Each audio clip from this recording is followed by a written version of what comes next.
Deadites to my review of NECA's Evil Dead 2 Dead by Dawn, Ashley J. Williams. Um, I love the Evil Dead trilogy. They're some of my favorite movies of all time. Specifically, Evil Dead 1 is a movie that inspired me to want to be a filmmaker. I absolutely love that movie. It's, if you want to be a filmmaker, I suggest you sit down and watch The Evil Dead because it was made for cheap. Uh, I read Bruce Campbell's book If Chins Could Kill, and the trouble they had making that movie, it'll really put what making your first feature film may be like. But when I saw this, I had to pick it up. I had some Evil Dead figures in the past, but they weren't great. They broke. I, pieces went missing. This was about 5-6 years ago. Now I've learned to keep my figures in nice condition. Uh, so to give you my thoughts as well as um, at the remake, because when your favorite movie of one of your favorite movies of all time is being remade, you know, you get very scared. Let's just say that, and especially in a day where everything is being remade and almost all those remakes are rubbish, with exception of a couple. Um, I've seen the trailers and I absolutely love them. I think the spirit of Evil Dead has been captured through those trailers. Like the newest one where the girl is vomiting, the other girl is like cutting off her own hand, the chick in the cellar, with the whole thing with the tongue as well. Those noodle bits are fantastic, and I'm really, really looking forward to the Evil Dead. My friend got me an Evil Dead poster the other day from the remake, so I am looking forward to it. I am optimistic. So, especially with Bruce Campbell and Sam Raimi behind the scenes, I think it's in safe hands.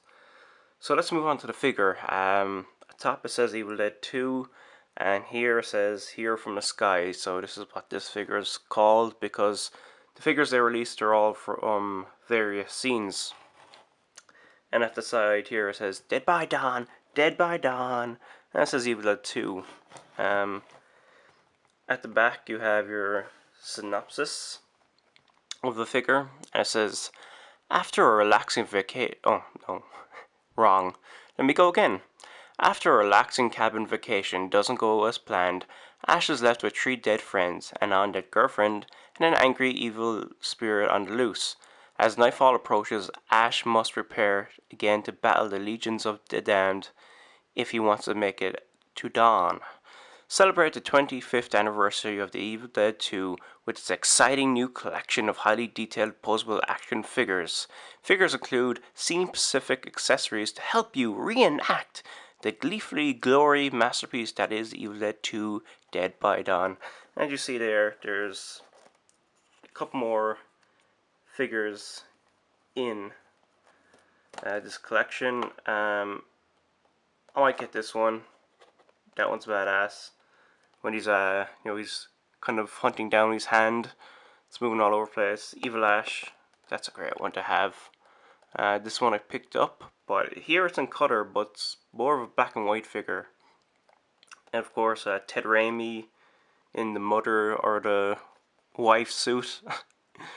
If I see that, I'll pick that up. That's hilarious. Gotta love Ted Raimi. And this is obviously from the scene near the end where Ash is like, oh, even says here, it says, how would you stop it? He's getting sucked into the vortex, the time vortex, before he's sent back through time to the medieval times. So, the box is very nice, but I have to get a scissors to open this freaking thing. So, I'll see you in a split second. Good, bad, I'm the guy with the action figure. I also want to say that I feel this was the time to say it.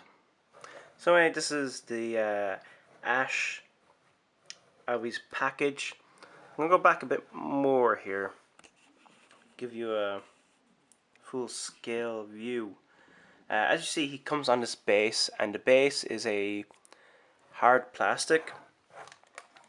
So take them off. Very easy to put them on, very easy to take them off.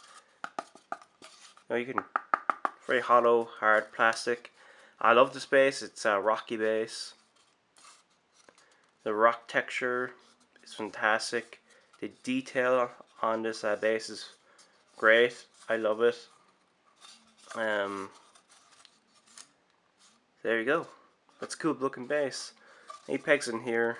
Normally I hate putting character on pegs, but sometimes it's hard to stick them down and then take them off. Sometimes these break as well. I remember I got a lot of Lost action figures from McFarlane, and these things just kept snapping off, and so frustrating. So it's nice to see that he kind of fits on really easily. That'll give you more of the detail of the rock. The detail on the face is great. It's got a great shocked look, exactly like the scene. How the hell, I forget the line. I have to get the box, but he's like, how the hell do you stop this thing? It's a look of desperation, shocked. The blood coming from his forehead is very nice. I remember when I was younger, I used to play with a lot of wrestling and action figures, and I had fake blood, and the fake blood dried in. It looked exactly like this. It's got a nice paint quality to it, and the cut. Move this down. Goes around here to the side of the head, and he's got perfectly accurate cuts on his face. One at the cheek, just above the lip and on the lower lip, and at the side of the face. And I believe Bruce Campbell does have a scar somewhere. I think it's one on the lip or one on the side is a real scar of Bruce Campbell's. So that's pretty cool.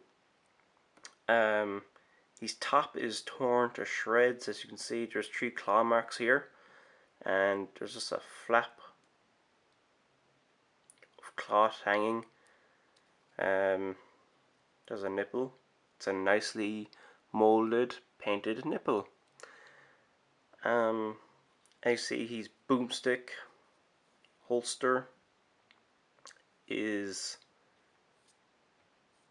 held here across the chest. And this is more of a very pale looking figure. So you got a lot of dark colors and really skin that looks greyish. So that's the head. I love the grey bit here on the side of the hair, which was in the scene. I never understood that part of the movie, why that bit of grey was here. We don't see it in Army of Darkness. So I never really understood that. Maybe it was just due to stress why he got the grey hair. Here is the chainsaw, and the chainsaw has a nice metallic paint job to it, and it looks fantastic. It really pops out of this figure, because everything else in this figure is very dark tones, whereas this has a bit of metallic paint to it, so it sticks out from the figure. I would have liked some blood here, but what can you do? It is beautifully detailed, and it is a fine looking chainsaw. It's all scratched up. It's old looking. One of the best weapons a man can have. A chainsaw grafted to a stump. At the back here, you get the boomstick. So slots into the back very, very easily. I like that. Put it in, take it out.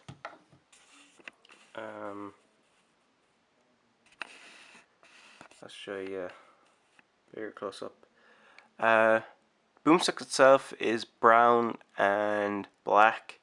It's got a bit of silver here, and it's got like some nice detail on it as well. So the gun's great. I like this gun. As for the pants, Ash is wearing, I think he wears slacks in the movies. It's all dark looking, and his shoes.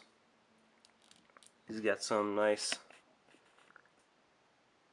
brown shoes on, and has that nice leathery look to it. The detail on this figure is fantastic. Even on the pants, the wrinkles, the creases. You know, this whole outfit really shows the battle Ash has just been through. As for Ash's articulation, his head can move 360 degrees. His arm can do a full rotation. Same with the chainsaw arm. The chainsaw can swivel on the wrist all around. It can bend at the elbow, but not that much. There you go. And this one can, if it's turned a certain way, it can be bent, but as you see, it's here and it's tough to get it around. Here we go. There we go. Bend at the elbow. There's no waist movement, but he does have ab crunch, so you know he can move slightly left and he can move slightly right. So there you go. For legs, they can move up. The actually can move full rotation as well. Can bend at the knee. There is foot movement that can rotate 360 degrees. As for the boomstick, he can hold it, but not in a way that's going to show him firing it. You can kind of hold it like this.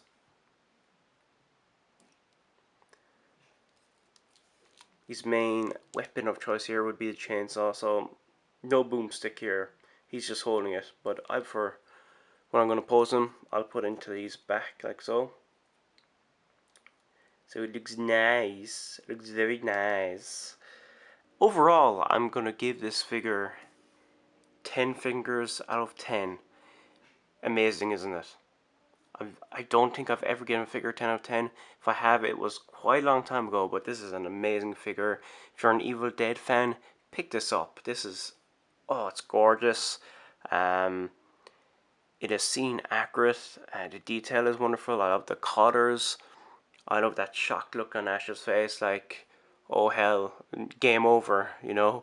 The ripped shirt looks nice. There's like even his hands is kind of more of a soft plastic, so you can hold a gun. The chainsaw looks wonderful. I love the back with the boomstick in it. Even the base is great, highly detailed base. This NECA have done a fantastic job, and yeah, I hope to pick up more of these Evil Dead figures in the future because they're great. This one has been great. It's much better than the previous ones that were released. So thank you all for watching, and I will see you soon.